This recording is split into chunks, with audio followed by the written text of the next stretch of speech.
This is the Aftermarket Radio Network.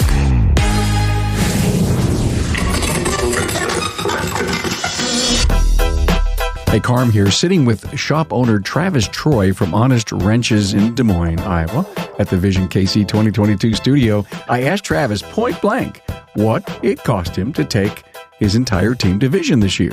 I talked to so many shop owners at Vision KC 2022 that closed their shop to take their entire team for some of the best training and networking, both technician, service, and management. I stopped counting at 30, the number of shop owners who closed their shops. There had to be 100 or more based on my very simple survey results. Some strategies were to uplift and cross-train their people into leadership roles by selecting that type of training. Travis and his partner Josh know they'll get a huge return on their training investment, and the message is, get out of your comfort zone. Thanks to Shopware and Apex for partnering with the industry's premier podcast. Now, how many tabs do you have open on your screen right now? Come on, be honest. Shopware's all-in-one shop management platform provides direct integration to more than 3,000 business and marketing tools so you can focus on your day. Talk to my friends at getshopware.com. Apex 2022 will build upon the unique dedicated space for the service professional designated as Repair Shop HQ. And inside of Repair Shop HQ is Joe's Garage with 10 working bays and key aftermarket suppliers demonstrating their products and their services. Plan on being in on the Apex action November 1st through the 3rd, 2022 in Las Vegas. More info at aapexshow.com. Hey, welcome everybody. It's Carm Capriato. It is Vision 2022. Travis Troy is with me from Honest Wrenches. Hello, Travis. How are we doing?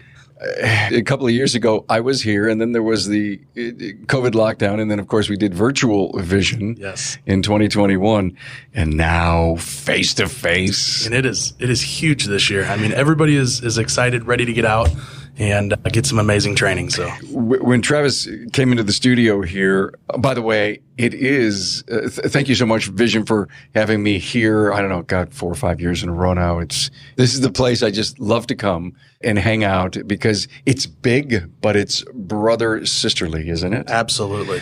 It's our 30th year. Yes. Isn't it amazing? I'm 30, so that's I mean, I was born when this started. So, so here's an amazing thing. Travis is 30. We're going to talk about his business. He's been on before. Aftermarket Weekly. What was that number? 87 that we did. Hadn't been maybe but 8 weeks ago. It was a great tour. Thank you for being on.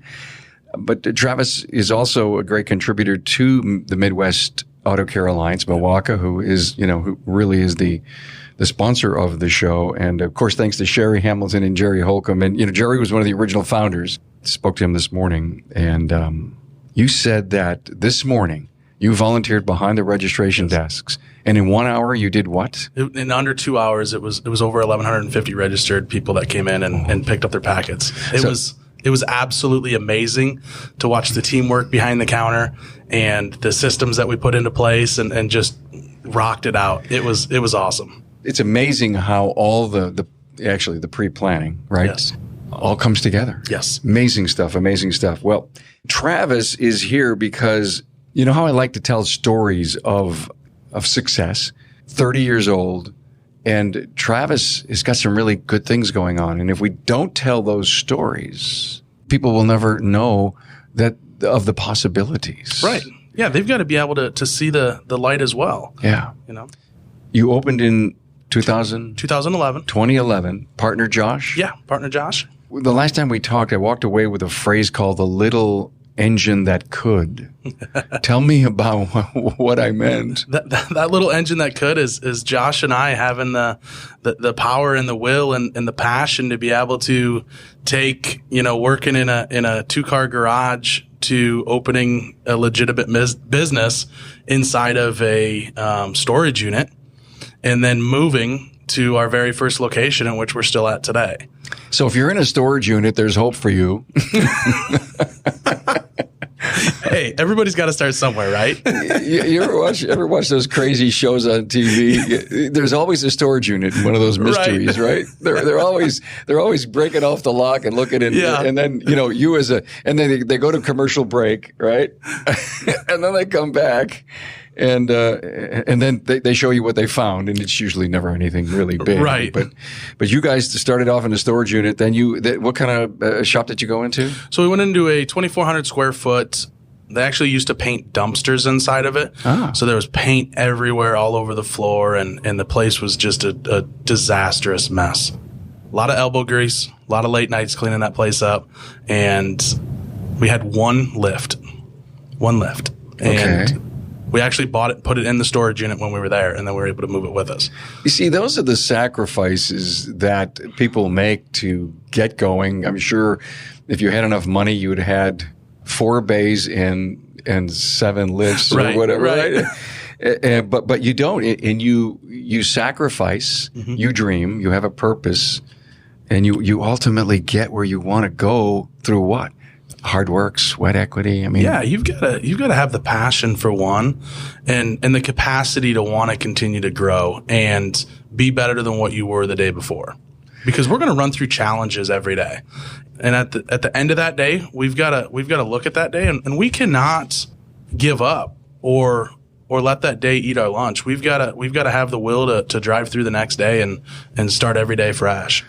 It's a great attitude to have.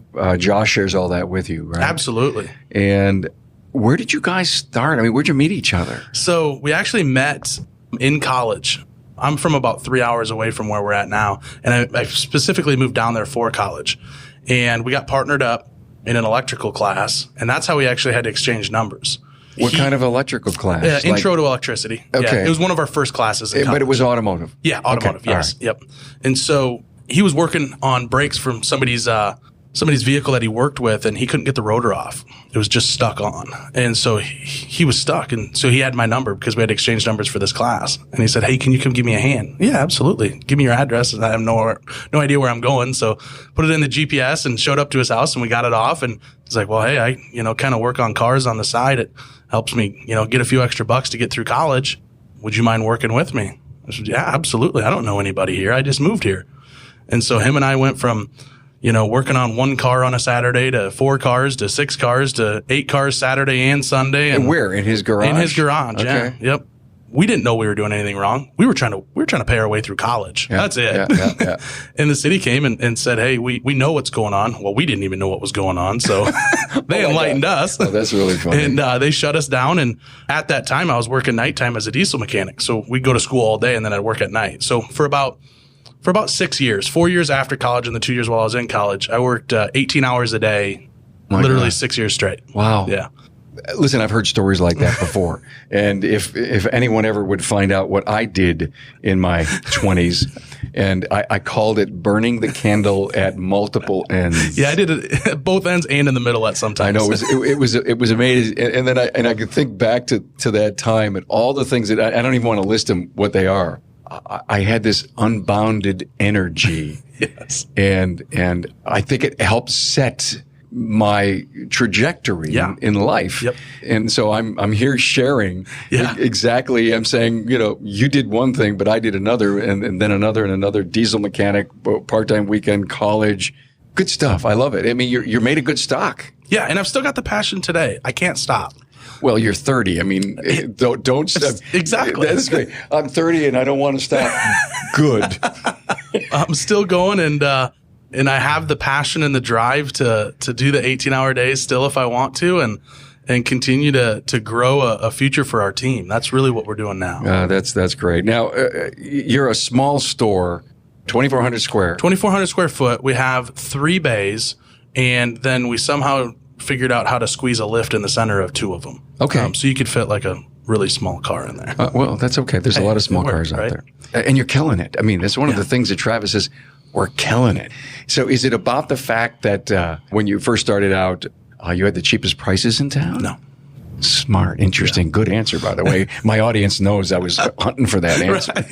Right. We actually are added to that. We're tucked behind 2 really, really rundown houses. Oh. So it doesn't even really look like a what somebody would see as a repair shop. So you upgraded a little bit from the storage unit. Yeah, we didn't want to get too crazy, so we decided to go in somebody's backyard again. Why go on a busy street? And, at about that time that we moved is when we were introduced to Vision. I mean, we could barely rub two nickels together. But how did that happen? Did somebody pick up the phone and say, okay? I consider him, and Tim and I have become really good friends over the years. And he showed up to our shop with our BG sales rep, which is still to this day. And, he showed up and Nathan, our BG rep, had seen something in us and wanted Tim to come introduce himself to us. And we signed at the dotted line that day. At that time, it was ASA Midwest, and became a member. That really grew my passion and be able to come down here for training. We've been here every year since. So you closed the shop and brought your team. Mm-hmm. And part of the story here with Travis, he's my first interview here at Vision. I'm not sure if it'll be the first one that I release, but the story goes is for me to set up our interviews here, to bring on an individual who has closed a shop. And by the way, you're not the only one. I mean, this is becoming a trend. It is. Great friend of mine from Arcade, New York, Jim Fleshman, his wife Shelly's here with their 5. Closed it up, changed the voicemail that says, hey, we're away for the weekend. We're doing training. You condition your customers. And there isn't anybody that I have chatted with over the years who said they never missed a sales beat.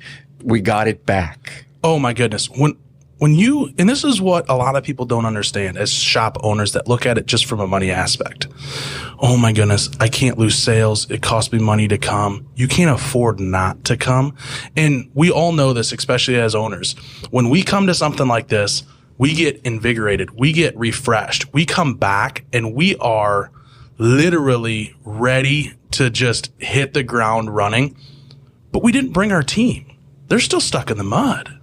And they can't relate to a thing you're telling them. Nothing. Oh, my God, I was here and I did this and I saw that. So this is okay, good for you. We know the same old tale, right? When we do leave and leave our team behind, they all say, well, can't wait to hear what we're going to do when he gets back. Yeah. Oh, God, don't go to a management class. Because every time I did, I don't mean to interrupt your train of thought, they'd come back and says, oh, damn. Carm's going to sit down with us in 2 days. We're going to have a meeting and we're going to have to change. Right. Now, when you close and you bring your entire team, that momentum that you take back to the shop, March is always one of our strongest months. Yeah. We get back from Vision and everybody as a team hits the ground running. Yeah. And it really sets us up for the rest of the year. So everybody who's ever been on the show that talked about getting a coach you can't afford not to, going to Vision, shutting down, bringing your team you can't afford not to. And they're sick and tired of hearing that because somebody must have paid Travis to be here to say that. And, why would Carm allow somebody to come in and lie to us? But the reality is I couldn't afford to come when I first came. So now I get to literally sit here and say, this when I couldn't afford it, and I just said, well, it is what it is. I'm going to do it. Put it on a credit card, whatever. I was able to come, and what it did to my life, our business, and our people now is you can't afford not to. Okay, you don't have to do this if you don't want, but I would love for you to even shape some of the numbers for our listener because, okay, I have to hear this again. I'm going to turn off. No, don't turn off your player. Listen to this if you're willing to share. You can't afford not to. Okay, so you drove. There's no plane ticket here. I get that part. And so the plane ticket could be the largest part. But boy, I know Dwayne Myers brought 10 of his youngest people here. Everyone knows what Dwayne. He's been on my show before, and he brought all of his young people with him. Not only to be trained, but to get immersed in the industry, deep end of the pool, right? Yep. So you have a hotel, you have the training events, you have the banquets, dinners, what do you activities. What are you spending? Would you be willing to share? Yeah, absolutely. It's about a $20,000 investment. It's a $20,000 investment. Yeah. On your P&L, on your budget line for training, there must be a number there. We were just talking about that yesterday. Oh, really? And insurance used to be the largest number on the P&L. And there's been a paradigm shift. We invest more in training than we do on anything else on our P&L. On an expense side, you must be Albert Einstein. I mean, we invest a lot in our team and to train them. It is It is one of those things that it's my passion. It is my passion to grow our people. And it never was.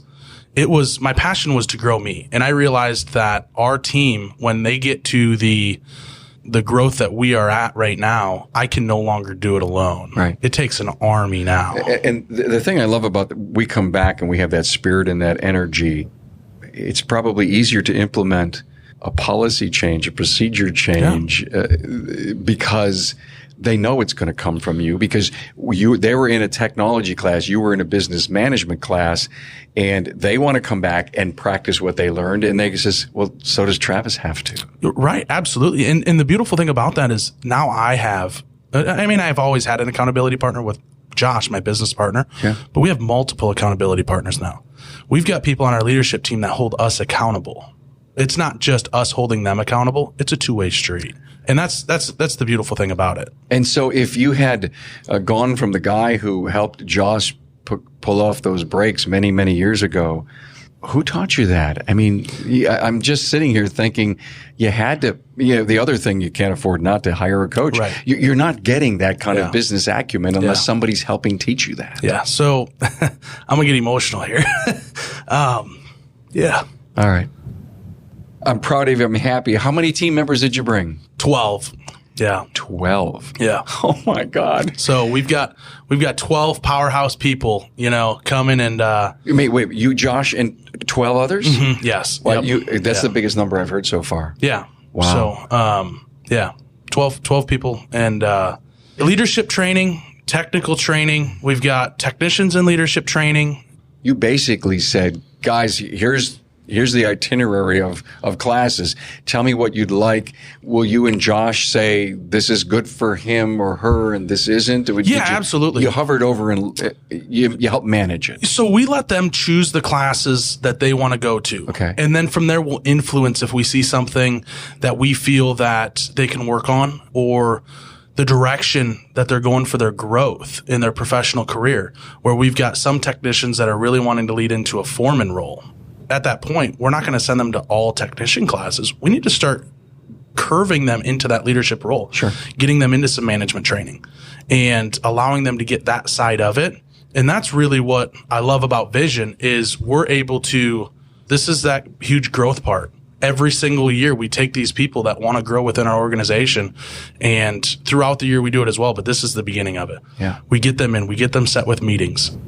Foreman 20 groups and all this other stuff. And this is really where it all just kind of takes off. Did you hear that? Foreman 20 groups. So the point is that there's a 20 group or a networking group for every position in the business. It really is. And you got to just let them go and let them come back and tell you what they learned or what's going on or share one of their challenges and learn something new and implement. Yeah. They'll never learn if they're not. And again, I love peer networking. I think it's just phenomenal stuff. Hey, Carm here. Now, Travis shares what it took to turn their second shop into a gold mine.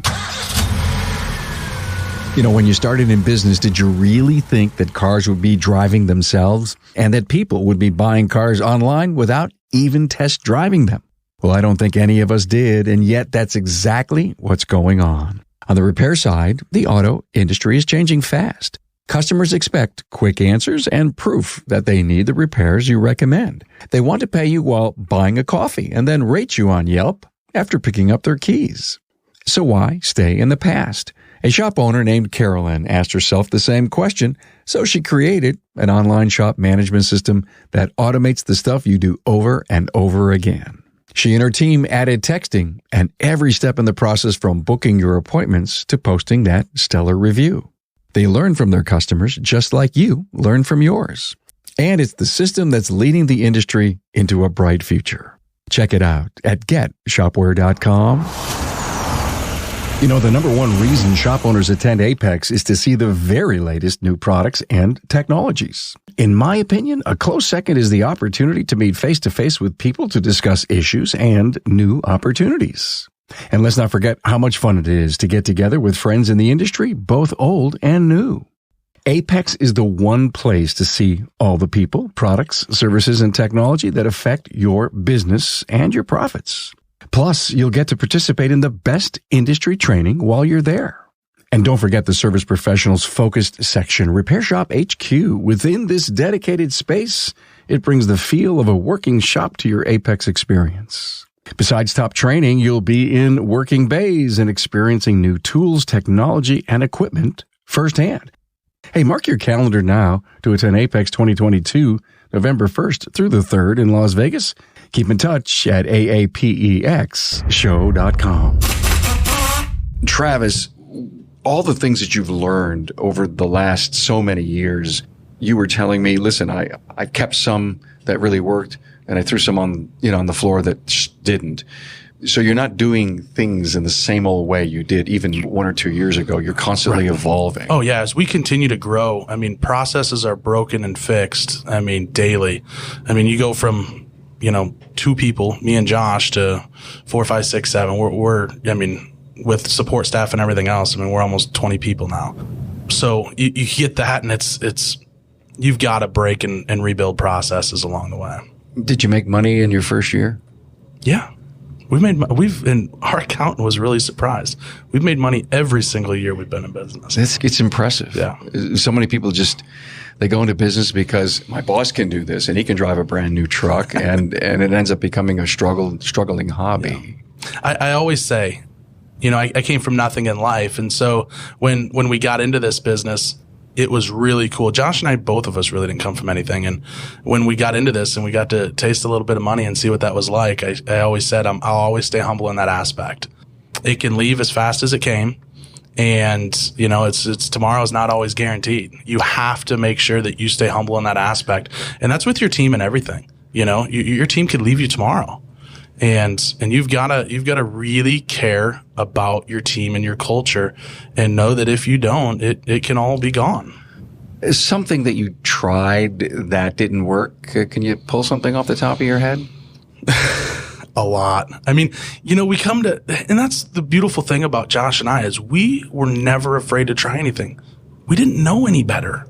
So when somebody threw something at us, and that's really where we got to where we are today is, we go to this stuff and then you hear the naysayers that say, oh, that's not going to work, or there's no way that you can do that. Well, I won't know if I don't try. Yeah. So then we go back and we figure out how we're going to try it. And so when we realize that, everybody's like, well, you can't run a business without a service advisor. You guys just can't do that. And we're like, well, we're going to try. So we put a Bluetooth headpiece in and a little pocket notebook in our shirt, and we were working on cars, and as soon as that phone would ring, we'd hit that little button and we'd do the notepad and we're writing everything down, and we had a process in place that if anybody went to the office, you added it to the calendar and then you ripped that sheet off. So as soon as you added it to the calendar, you rip that sheet off your notebook and we know it's on. Oh, I see. Okay, cool. So you didn't have to worry, double check, did I or didn't I do it? Exactly. If you put that on there and then you just stick it back in your pocket, at the end of the day, you're like, did I remember to do that? Did I remember to do that or not? It's ripped off and gone. You check that off your list. So you're a process guy, I think, right? Very process driven. Okay. And how about Josh? Is he a different? No, he's the complete opposite. And that's what we call the yin to the yang. Yeah. Right? Yes. Yeah. I was about ready to say, do you each have specific roles? Yes. And everybody says partnerships don't work, and that's a whole nother podcast that we could do. Right? We could get me and Josh on, and we want to do that. That would be awesome, because Josh and I are a true testament of debunking that. We've got an amazing partnership, and a lot of people told us it wouldn't work. It's just knowing you for a few years now, you don't have an ego. No, you've got to leave the ego at the door. And at the end of the day, you've got to have an understanding. And what I tell anybody that's in business with another person, define roles and never compare. Never compare. Because you're never going to be equal. One guy says, well, I put 52 hours in and you only put 48, or I put 27 and you don't compare. I've known some friends that had this issue, and the comparatives came from the spouses. Yeah. Oh, we will always have the spouse issue, right? But it's getting them closer and closer to us. And that's what we've done. We went through that in that growth phase, right? Yeah. Where it was Josh, we're 10 years apart. So Josh is 40, I'm 30. And so there was a time where he had a son that was in baseball and all of that. Well, I didn't even have kids then. Well, yeah, he's got to go do that. My day will come, right? Yeah. And so then at that point, it's like, well, I'm working all the time and he's off on that, and then you get the spouse that gets a little upset, and you have to build them and train them too and get them to have that understanding that we're in this together. Okay. Without one or the other, we're nothing. It takes us together as a family to continue to grow this. The spouses then have to look at how each of you react to those situations and say, listen, I guess if it's okay with Travis. Yeah, and they do. They really, and Kim is Josh's wife, Sarah's mine. And, they've really over the years have created a really good understanding and know that, Josh and I are doing something not for just us, not for just our family. It's for a lot of other families. And on top of that, it's for all of our clients too. We've got to build something that is sustainable for them as well. Ultimately, they're with and for your people. But if you don't have clients that respect and trust you, you don't have a business. Absolutely. Yes. You can have the greatest relationships with your people, but you have to treat your customers like their family. Right. Yeah. You're in Des Moines. Yep. I remember you saying, I have this interesting story about the tale of two cities. And I think it's important to tell this story. Why is there value here? Because I think it has to do with marketing and how the community looks at us, and especially in your case, where you're located. Yes. Tell us the story. So we are located on the property line, on the line of two cities. And we're addressed in Des Moines, but literally, basically across the street is Akeny. If you get on Google and you search honest wrenches, the first thing that comes up is Akeny. The phrase that it finishes for you is honest wrenches Akeny. If you're somewhere in Des Moines and you search honest wrenches, and then it comes up Des Moines. So the residents in Akeny references us as honest wrenches in Akeny. And the residents in Des Moines reference us as the honest wrenches in Des Moines. And we're still one store. On the border. Well, on the border. That location anyway. On the border. And we are able to really tackle two really strong markets. Akeny won't drive to Des Moines for car service because you're in a different town. That just seems like a really long drive. And Des Moines is definitely not going to go north to Akeny. I mean, why would they do that? Oh, I see. Oh, my. And so, yeah, it's something that we didn't even know we were doing until it started happening. And I was really working on the marketing side, and it was just a lever that we weren't really utilizing, and we own it now. I mean, so did you do anything fancy in Google AdWords? No, but any of our print mail and stuff like that. And if it goes to Akeny, it says that we're in Akeny. And anything in Des Moines says we're in Des Moines. Absolutely. So you can't really create one marketing piece. Yeah. It has to be specific to the town. Right. And you figured that out how long ago? We've been doing that for a couple of years now. Wow. Yeah. Not only did he go from backyard to storage unit to 2,400 square, you now have a second store. 2 locations, correct. And, they say that store 2 is a pretty tough, big move. Yeah. How far away? It's about 13 miles from the other store. Okay. And what town is that in? That's in West Des Moines. So it's on the west side. It's on West Des Moines. Yep. And tell me about how it came about. Did you buy it? Did you start brownfield, greenfield? What'd you do? So Josh and I, we talked about the future and where we were wanting to go. And the team members that we were attracting really wanted to see growth in our organization. And for us to be able to give them that, we had to go either build on to our current location or go to multi-stores. So we kind of started looking, and my neighbor's actually in real estate, and he ended up getting this client kind of dumped on his lap, and he had never really done auto repair. So he came over and started asking me for some advice. Hey, where do you think we need to be here, and so on and so forth. And then finally the one day he said, well, would you guys just be interested? I said, well, Jason, that's a really good question. Let me discuss that with Josh. So that was, I want to say mid-February 2020. Did he have anything to sell? No. So he was hosting for the property owner, and he was the real estate agent that was basically taking over all of the lease stuff for them. I see. Yeah. Okay. So the shop that was in there ended up getting evicted just due to lack of being able to pay the rent and everything else. Was there any traction for customers the day you opened? Absolutely none. None. Okay. From them, no. From the previous place. I mean, that place was an 8-bay shop, and I think 2 lifts were operational, and all other 6 bays were completely covered in car parts. You couldn't even walk in there. What a mess. It was a mess. 3 months of my life devoted to that, of cleaning it up. And how many dumpsters? I don't even know. And so you really basically started from scratch. We did. We started with bare bones. I mean, the place even needed a new roof, tuck pointing, all new garage door openers, all new plumbing and everything, all new furnaces, all new AC units. But completely gutted the office, everything. You didn't buy it? No, we leased it. Wow. And so the landlord threw all that in there? No. So we really worked very well with them, and we were able to compromise, and we did a lot of the legwork. They provided some of the stuff. We really met in the middle, and that was a really good beginning relationship with the landlord, of being able to start that off on the right foot, because we were able to get them to help with the roof, and then we gave some extra money on that. But it is affected in your lease payment, obviously, that you invested there? Oh, absolutely. Okay. Yeah. I mean, so all the lifts were theirs, right? Yeah. And since that's considered an integral part of a building, yeah, our brand new lifts that we put in there would essentially have to stay. Well, we've got that in the lease that we get to take those if we ever leave, stuff like that. Got it. Because every single lift in the place had to be replaced. Yeah. Well, I think it's a great lesson to have. You see a place that has an opportunity, get creative. Yeah. Don't just don't say that you can't make it happen. Sit down with the landlord. Finding out that you had a bad roof, did he tell you that, or did you send an inspector up there? No, so it was inspected and said it was good. Well, when I was in there cleaning, I mean, it's raining and it's leaking everywhere. And so then they came out and patched it.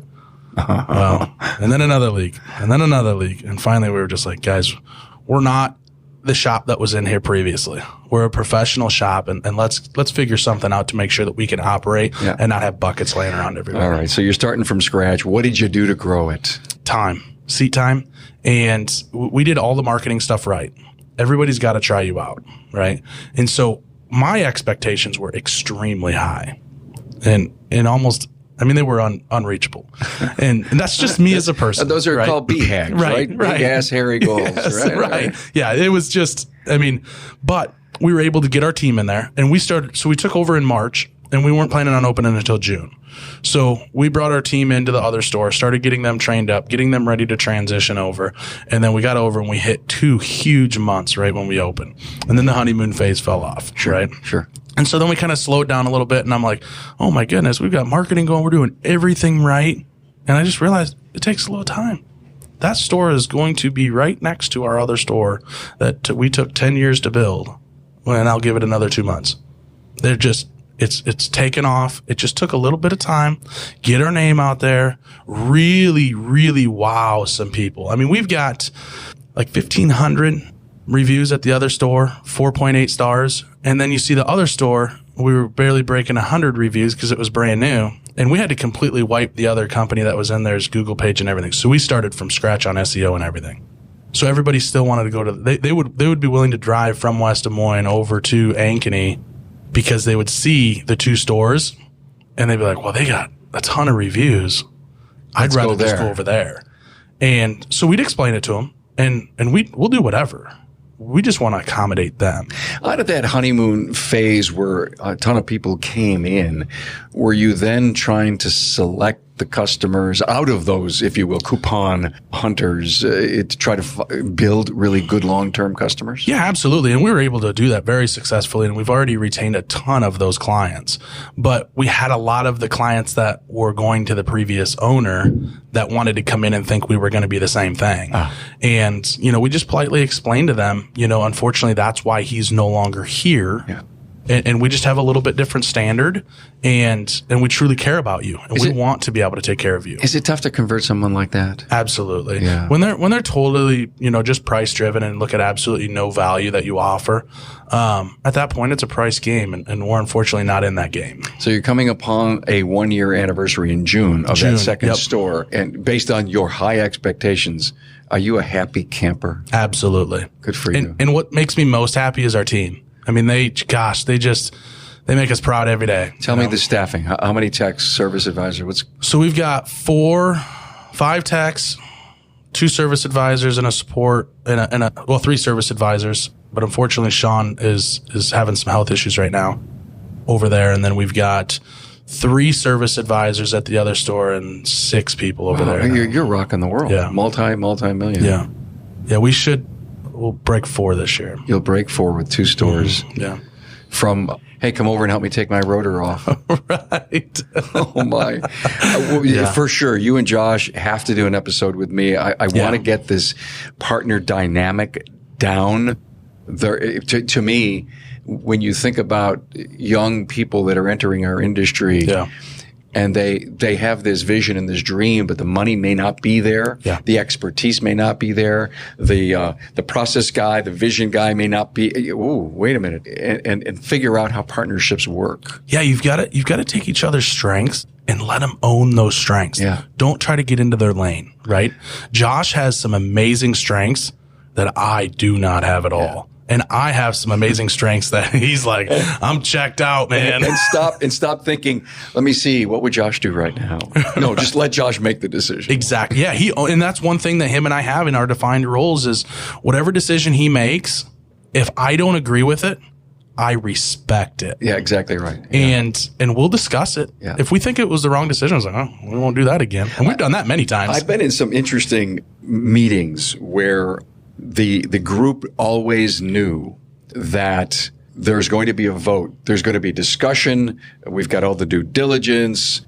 Throw everything up on the table. I don't care if you're a yay or a nay. Yep. At the end, in a democratic vote, if you will, if it was 3 in favor, then those two had to salute the flag. Yeah. If they wanted to continue to be gainfully employed or in the family or whatever. Yeah, you have to respect the decisions. And if, too many chiefs, not enough Indians, that makes it really difficult in order to run and operate a successful business. You joined ASA Midwest a bunch of years ago that now is the Midwest Auto Care Alliance Milwaukee. And there is so much energy going on nationally to come under the Auto Care Association's, if you will, banner. Yes. Let's just sum this thing up. Your advice to anyone wanting to get involved in an association? Yeah, get involved in an association and a coaching company. It's not one or the other. It's both. And that's truly how you start getting yourself around the like-minded, the people that want to grow, the really intelligent individuals that are in this industry that, I still meet to this day, and it's just like, wow. I want to be like them. And Ron Haugen is that guy. Ron had a shop in our town, and I latched on to Ron when I was, had no idea. And I just really loved his passion for this industry.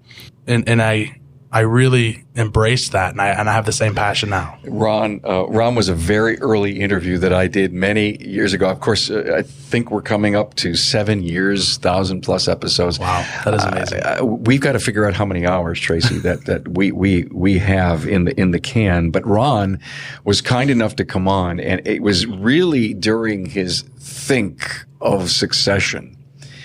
And I'll never forget, I latched on to that, and Ron came on and discussed a little bit of not sharing all the details, but how he had this, earn equity thing is, to me, from an internal candidate, it's just one of the coolest ways to succeed a business.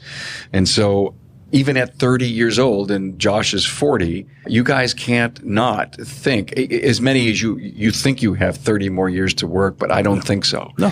You're too successful at a young age that you could sell or succeed a successful business. I can say that 3 times fast. And do something else. Yeah, absolutely. It comes up in our annual meeting every year, has for the last couple of years, of what is that succession plan look like. We have different avenues. Multiple different avenues of what piques our interest. Yeah. And that is, not today, not tomorrow, but it's definitely something that if you don't start thinking about it, if you don't start planning on it, it'll come up and it'll catch you really quick. And Josh has 10 years on me. Yeah. And so those are the things that we need to make sure that we meet his goals as well. Sure. And with aligning with mine as well. And that's something that's been really, really fun for us to talk about and be able to really start planning. And honestly, it's up to our team now. Our team is everything to us, and we're doing it for them.